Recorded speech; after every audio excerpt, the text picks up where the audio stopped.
ಶ್ರೀ ಗುರುಭ್ಯೋ ನಮಃ. ನಮ್ಮ ಊರಿನ ಹೆಸರು ಗಿಣಗೇರ ಅಂತ ಹೇಳಿ. ಈ ಗಿಣಗೇರ ಅಂದ್ರೆ ಏನು? ಈ ಊರಿನ ಹೆಸರು ಗಿಣಗೇರ ಅಂತ ಬರಲಿಕ್ಕೆ ಕಾರಣ ಏನು ಅಂತಂದ್ರೆ, ಇದರ ಮೂಲ ಹೆಸರನ್ನು ನಾವು ನೋಡ್ತಾ ಹೋದಾಗ ಗೊತ್ತಾಗ್ತದೆ. ಇದು ಶುಕಪುರಿ ಅಂತ ಕರೀತಾರೆ.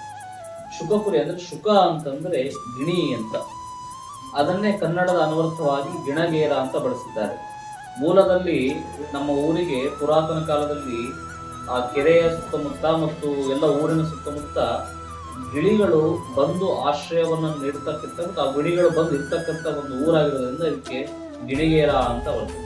ನಮ್ಮ ಹಿರಿಯರೆಲ್ಲ ಹೇಳ್ತಿರೋ ಪ್ರಕಾರ ಈ ನಮ್ಮ ರೇಷ್ಮೆ ಅಂಗಡಿ ಹತ್ರ ಆಗಿರ್ಬೋದು ಅಥವಾ ಕೆರೆ ಹತ್ರ ಆಗಿರ್ಬೋದು, ನಾನಾ ದೇಶಗಳಿಂದ ನಾನಾ ಊರುಗಳಿಂದ ಗಿಣಿಗಳು ಇಲ್ಲಿ ವಲಸೆ ಬಂದು ಇರ್ತಿದ್ವಂತ. ಹಾಗಾಗಿ ಸುತ್ತಮುತ್ತ ವಾತಾವರಣದಲ್ಲಿ ಗಿಣಿಮಯವಾಗಿರೋದ್ರಿಂದ ಇದನ್ನ ಶುಕಪುರಿ, ಪುರಿ ಅಂದ್ರೆ ಊರು, ಕೇರಿ ಅಂತ ಅರ್ಥ ಆಗ್ತದೆ.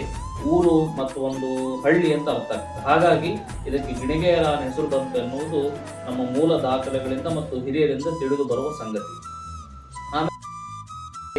ನಮ್ಮ ಊರಿನ ವಿಶೇಷತೆ ಏನೈತ್ರಿ? ಇಲ್ಲಿ ಏನು ಇದ ಊರಿನ ವಿಶೇಷದಂದ್ರ, ಎಲ್ಲಾ ಊರಲ್ಲೂ ದೇವಸ್ಥಾನಗಳು, ಜಾತ್ರಾ ಉತ್ಸವಗಳು, ಅಲ್ಲಿರ್ತಕ್ಕಂಥ ನಾನಾ ಧಾರ್ಮಿಕ ಪಂಥ ಪದ್ಧತಿಗಳು ಇರುವ ಹಾಗೆ ಇಲ್ಲೊಂದು ವಿಶೇಷ ಸಂಗತಿ ಇದೆ. ಏನು ಅಂತಂದ್ರೆ, ಸರಿಸುಮಾರು 550 ವರ್ಷಗಳ ಹಿಂದಿನ ಮಠ ಒಂದು ಗಿಣಿಗೇರದಲ್ಲಿ ಇದೆ. ಇದಕ್ಕೆ ಶ್ರೀಮದ್ ಆನೆಗುಂದಿ ಮಹಾಸಂಸ್ಥಾನ ಸರಸ್ವತಿ ಪೀಠ ಎಂದು ನಾಮಕರಣ ಇದೆ. ಯಾಕೆ ಅಂತಂದ್ರೆ, ಇದು ವಿಶೇಷ ಯಾಕೆ ಅಂತಂದ್ರೆ, ಶ್ರೀಕೃಷ್ಣ ದೇವರಾಯ ಆಸ್ಥಾನ ಕಾಲದಲ್ಲಿ ರಾಜಗುರುಗಳಾಗಿರ್ತಕ್ಕಂಥ ವಿಶೇಷ ಪೀಠ ಇದು.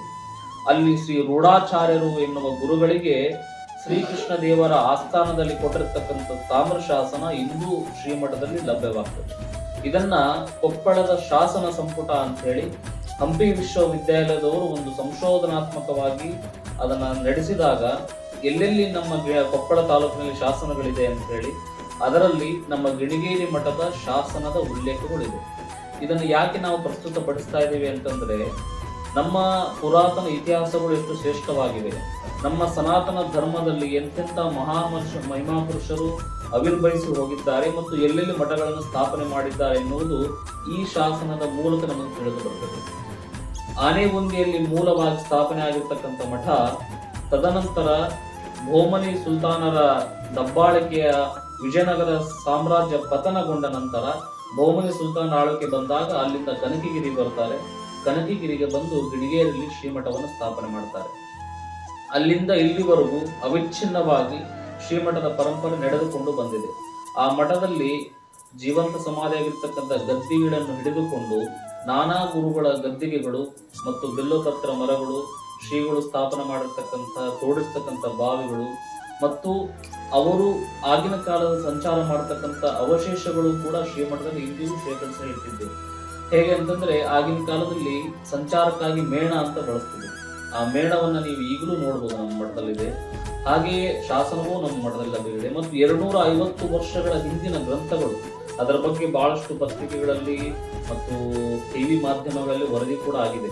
ಅಂತಹ ಒಂದು ಶ್ರೇಷ್ಠ ವಿಶೇಷ ಇತಿಹಾಸವನ್ನುಳ್ಳ ಮತ್ತು ಧಾರ್ಮಿಕ ತಳಹದಿಯ ಮೇಲೆ ನಿಂತಿರ್ತಕ್ಕಂಥ ಮಠ ಗಿಣಿಗೇರಿಯಲ್ಲಿ ಇರುವುದು ಗಿಣಿಗೇರಿ ಗ್ರಾಮದ ಎಲ್ಲರಿಗೂ ಒಂದು ಹೆಮ್ಮೆಯ ಸಂಗತಿ ಅಂತ ಹೇಳ್ಬೋದು. ಆ ಗುರುಗಳ ದಿವ್ಯ ತಪೋಶಕ್ತಿಯಿಂದ ಈಗಲೂ ಸಹಿತ ಗಿಣಿಗೇರಿಯ ಗ್ರಾಮಸ್ಥರೆಲ್ಲರೂ ಏನಾದರೂ ಒಂದು ಕಾರ್ಯವನ್ನು ಮಾಡಲಿ ಅಥವಾ ಶುಭ ಕಾರ್ಯವನ್ನು ನೆರವೇರಿಸಲಿ ಅಥವಾ ಯಾವುದೋ ಹಬ್ಬ ಹರಿದಿನಗಳಾಗಲಿ ಅಥವಾ ತಮ್ಮ ದಿನನಿತ್ಯದ ಸಂಸಾರದ ಜಂಜಾಟಕ್ಕೆ ಪರಿಹಾರವನ್ನು ಕಂಡುಕೊಳ್ಳೋದಾಗ್ಲಿ, ಶ್ರೀಮಠಕ್ಕೆ ಬಂದು ಗುರುಗಳನ್ನು ಸಂಪರ್ಕ ಮಾಡಿ ಅವರಿಂದ ಮಾರ್ಗದರ್ಶನ ಪಡೆಯುವುದು ವಾಡಿಕೆಯಾಗಿ ಬಂದಿದೆ. ಅದು ಈಗಲೂ ಹಾಗೆ ನಡೀತಾ ಬಂದಿದೆ. ನಮ್ಮ ಭಾರತೀಯ ಧರ್ಮದ ಭಾರತೀಯತ ಶ್ರೇಷ್ಠತೆ ಏನು ಅಂತಂದ್ರೆ, ಇಲ್ಲಿರ್ತಕ್ಕಂಥ ಪುರಾತನ ಮಠಗಳು, ಶಾಸನಗಳು, ಮಂದಿರಗಳು ಮತ್ತು ಅಲ್ಲಿರ್ತಕ್ಕಂಥ ಶಿಲ್ಪ ವೈಶಿಷ್ಟ್ಯಗಳು ಅಂತ. ಹಾಗಾಗಿ ನಮ್ಮ ಭಾರತದ ಸಂಸ್ಕೃತಿ ಅಷ್ಟು ಶ್ರೇಷ್ಠ ಉಚ್ಚ ಸ್ಥಾನದಲ್ಲಿದೆ. ಅಂಥ ಮಠಗಳು ಸಿಗುವುದು ಬಹಳ ವಿರಳ. ಆದರೆ ಕೊಪ್ಪಳ ಜಿಲ್ಲೆ ಜೈನಕಾಶಿಯ ಜೊತೆಗೆ ನಮ್ಮ ಹಿಂದಿನ ಪುರಾತನದ ಮಠಗಳನ್ನು ಉಳಿಸಿಕೊಂಡು ಬೆಳೆಸಿಕೊಂಡು ಬಂದಿರುವುದು ಶ್ಲಾಘನೀಯ ಸಂಗತಿ.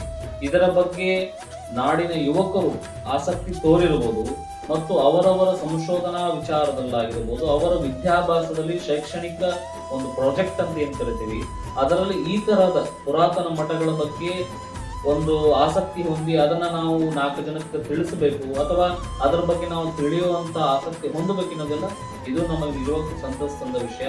ಇಂಥ ನಮ್ಮ ಪುರಾತನದ ಬಗ್ಗೆ, ನಮ್ಮ ಇತಿಹಾಸದ ಬಗ್ಗೆ, ನಮ್ಮ ಸಂಸ್ಕೃತಿಯ ಬಗ್ಗೆ ತಿಳಿದುಕೊಳ್ಳಬೇಕಾಗಿರ್ತಕ್ಕಂಥದ್ದು ಪ್ರತಿಯೊಬ್ಬ ಯುವಕರ, ಭಾರತೀಯ ಯುವಕರ ಕರ್ತವ್ಯವಾಗಿದೆ.